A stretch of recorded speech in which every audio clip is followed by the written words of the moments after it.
off the bat, Eric, like, how did you get involved with what we saw tonight with NXT in general?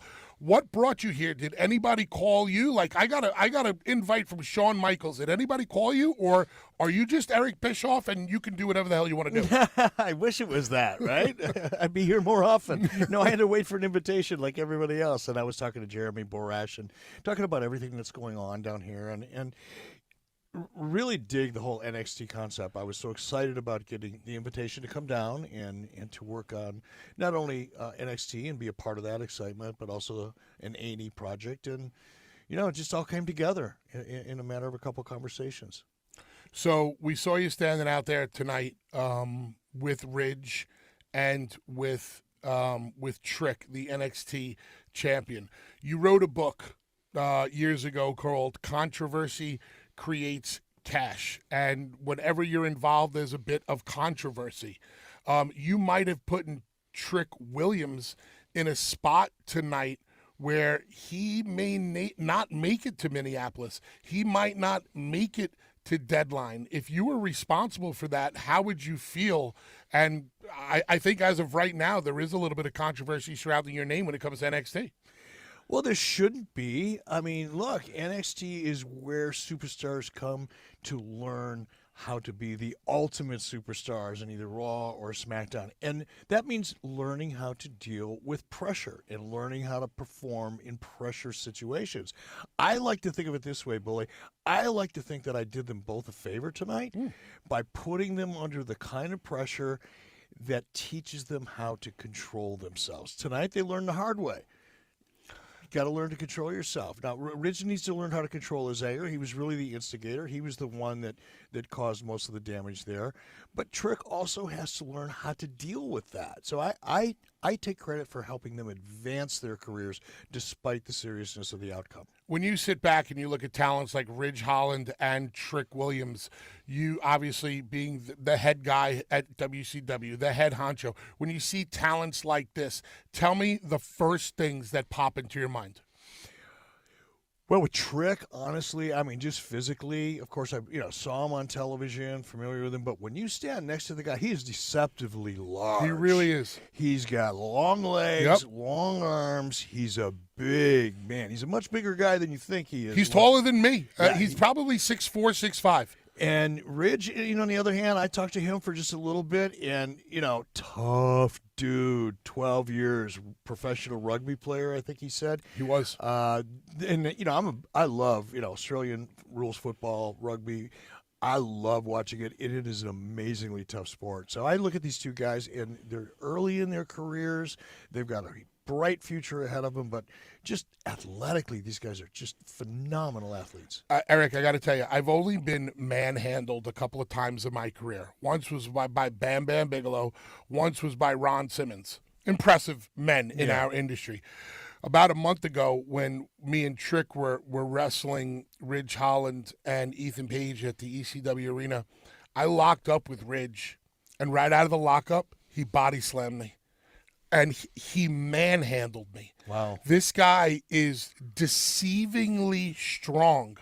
And I've been talking about Trick Williams on Busted Open for a long time now, saying that Trick needs that other person across from him to really bring it out of him. To put the pressure on him. To really put the pressure on him. And after actually feeling Ridge Holland physically in the ring, I think that guy might be Ridge Holland. From the little bit that you know about Ridge Holland, could you see him being the NXT World Champion? Absolutely. Wow. He's got the physical makeup. He's got the mental attitude. Again, 12 years playing rugby, he's mentally tough enough.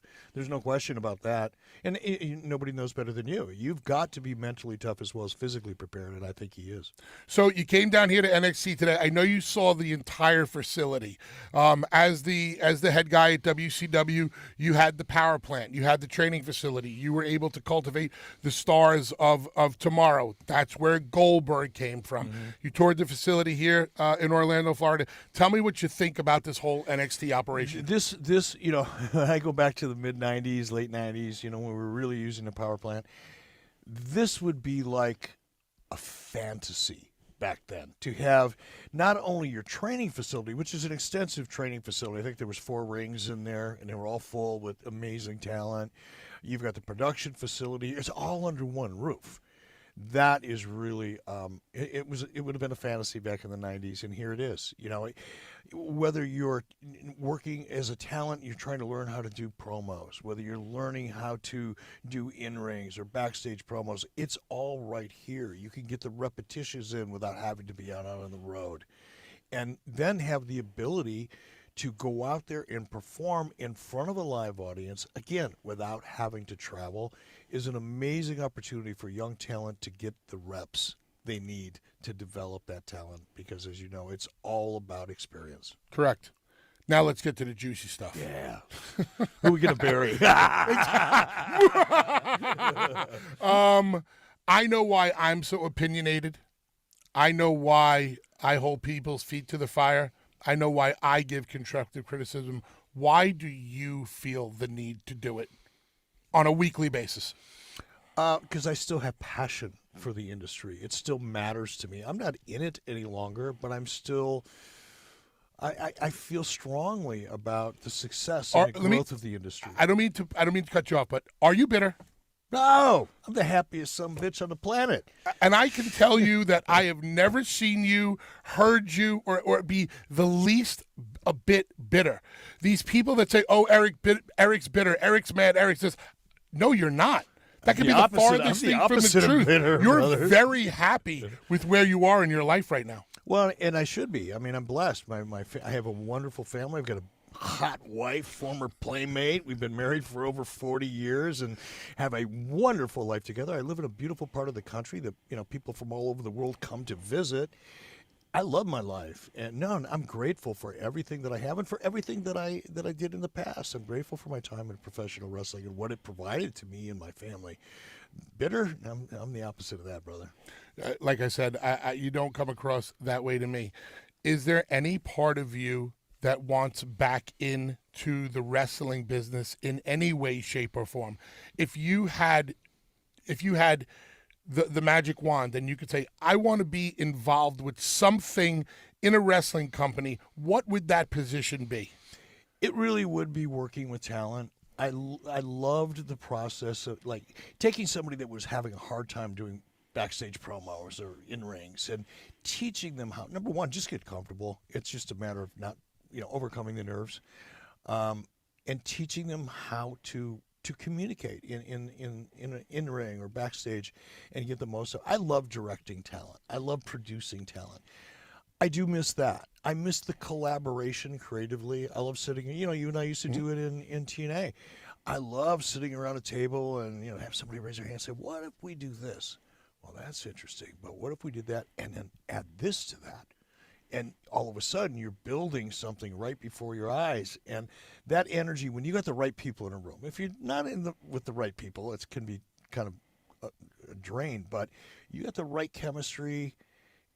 Collaboration creatively is one of the most fun experiences I've had in professional wrestling. Is there anything down here at NXT that you see them doing that you would do differently or would like to, like if you were able to be involved with talent, just like you said, helping produce them, help them with promos, is that a position that you'd like to be involved in?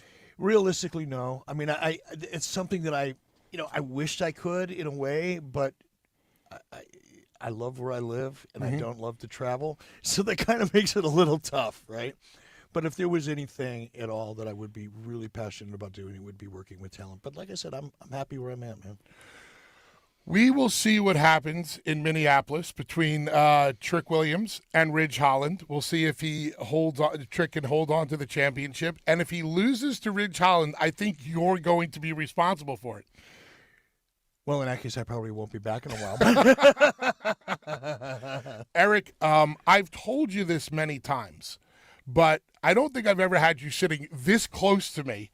So I could tell you face-to-face, man-to-man, eye-to-eye, thank you for the opportunities that you gave me. I really, really appreciate it. Well, I appreciate working with you. I learned a lot about you, and we developed a really good friendship in the process. And, I don't think anybody would have expected that you and I would get along as well as we did, because we got along, like, right off the bat. There are two people I was told I would never get along with in wrestling, Billy Gunn and you.